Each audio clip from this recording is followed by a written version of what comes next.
le chapitre du prophète Ézéchiel. Que Dieu te bénisse, chant trouvé.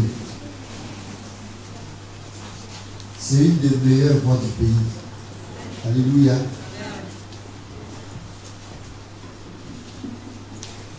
Ce que Dieu doit faire avec lui, il n'a pas encore commencé. Mais il le fera. Ézéchiel, chapitre 37, verset à 10.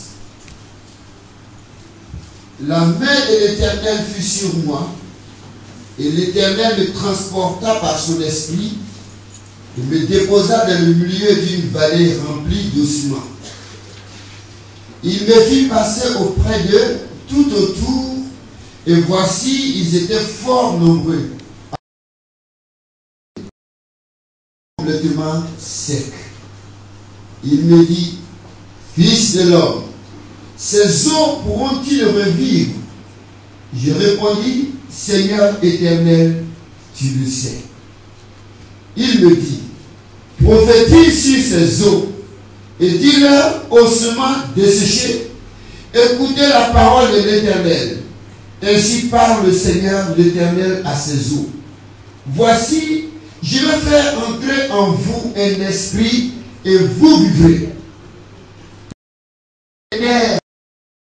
Croître sur vous de la chair, vous couvrirez de peau, et je mettrai en vous un esprit et vous vivrez.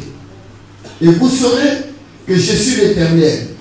Je prophétisais selon l'ordre que j'avais reçu, et comme je prophétisais, il y eut un bruit. Et voici, il se fit un mouvement, et les eaux s'approchèrent les uns des autres. Je regardais, et voici, il leur vint les nerfs. La chair crut, et la peau les couvrit par-dessus. Mais il n'y avait point en eux d'esprit. Il me dit, prophétise et parle à l'esprit.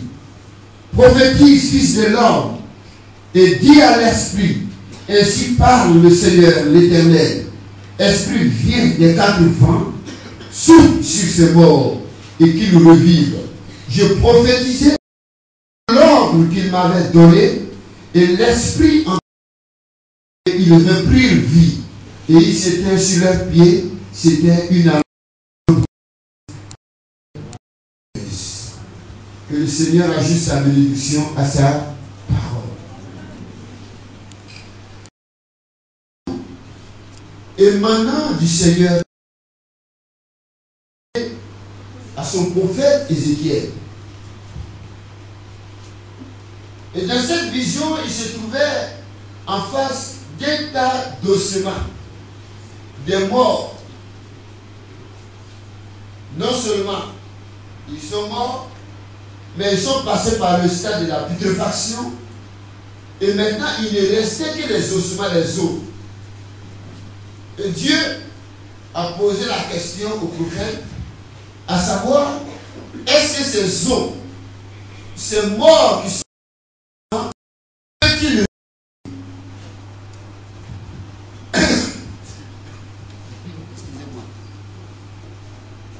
Alléluia. Amen. C'est une question tout simple que Dieu a posée au prophète. Je veux que tu comprennes ça, pas comme une histoire, mais comme une réalité que tu es en train de vivre. Et au travers de cette question simple que Dieu a posée au prophète, en réalité, Dieu pose la question à toute l'humanité. À toi, à moi, à ceux qui sont loin, à ceux qui sont tout près. Et Dieu demande, après putréfaction, après pourrissement, en réalité, est-ce que ces hommes qui sont morts peuvent-ils redevenir des hommes normaux? Peuvent-ils reprendre vie? Peuvent-ils respirer? Peuvent-ils travailler? Merci.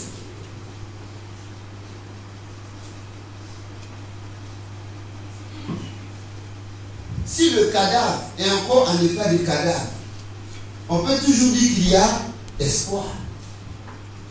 S'il n'est pas passé par la putréfaction, il y a toujours de l'espoir. Mais après la putréfaction, les ossements, à ce stade, logiquement, on ne peut vraiment rien faire. Alléluia. Et c'est une situation que nous côtoyons chaque jour dans notre vie quotidienne. La situation de la putréfaction et des ossements. Et le prophète a répondu intelligemment. C'est comme s'il disait, ah moi, je ne suis qu'un homme, je ne suis qu'un prophète. Moi, je ne sais pas si ces ossements peuvent-ils revivre ou pas. Je ne le sais pas. Tout ce que je fais, tout ce que je sais, c'est ce que je constate. En réalité, c'est comme les problèmes que nous rencontrons dans la vie des hommes. L'état de mort, le stade de la putréfaction, jusqu'au stade des ossements. C'est le cas des désespoirs que nous rencontrons dans nos vies. C'est le cas des désespérances que nous rencontrons dans nos vies. Parce que quand nous arrivons au stade d'ossement, on ne parlera plus d'espérance, on ne parlera plus d'espoir. Légitimement, tout ce que peut nous donner à vivre est parti, disparu. Sauf un miracle. Sinon, il n'y a rien d'autre. La mort suivie de la putréfaction.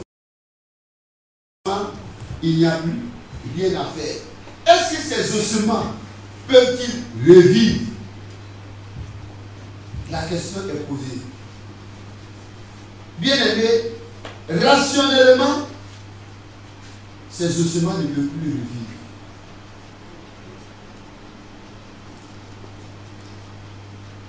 Intellectuellement, ces ossements ne peuvent pas revivre. Scientifiquement, ces ossements ne peuvent pas revivre.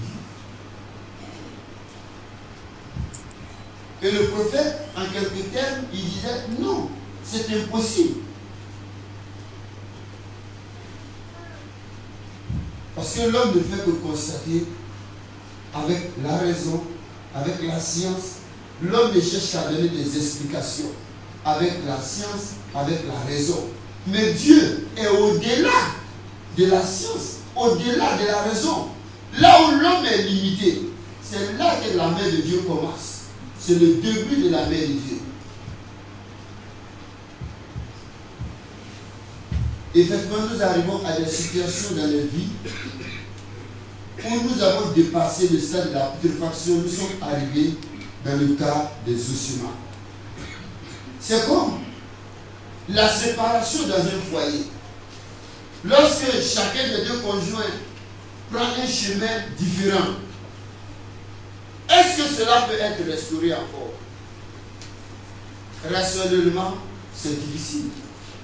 Un couple qui s'est séparé, l'homme a refait sa vie, la femme a refait sa vie, ce n'est pas trop probable que les deux abandonnent leur nouvelle vie pour revenir encore ensemble. Peut-être il y a eu des cas, mais entre 1000 on peut citer un ou deux cas. Sinon, c'est tout. Ce sont des cas qui sont impossibles. Et nous le vivons. C'est nos ossements que nous vivons ici. C'est dans le stade des ossements que nous constatons ces situations. Quelquefois, c'est l'état de santé, comme le cas d'Olga que nous sommes venus voir. Elle a expliqué en disant qu'elle disait, je sais que je ne vivrai plus, la mort me prendra. Combien qui sont arrivés à des situations où il semble qu'il n'y a plus de solution, il n'y a plus d'espoir. La seule voie qui reste, c'est la mort.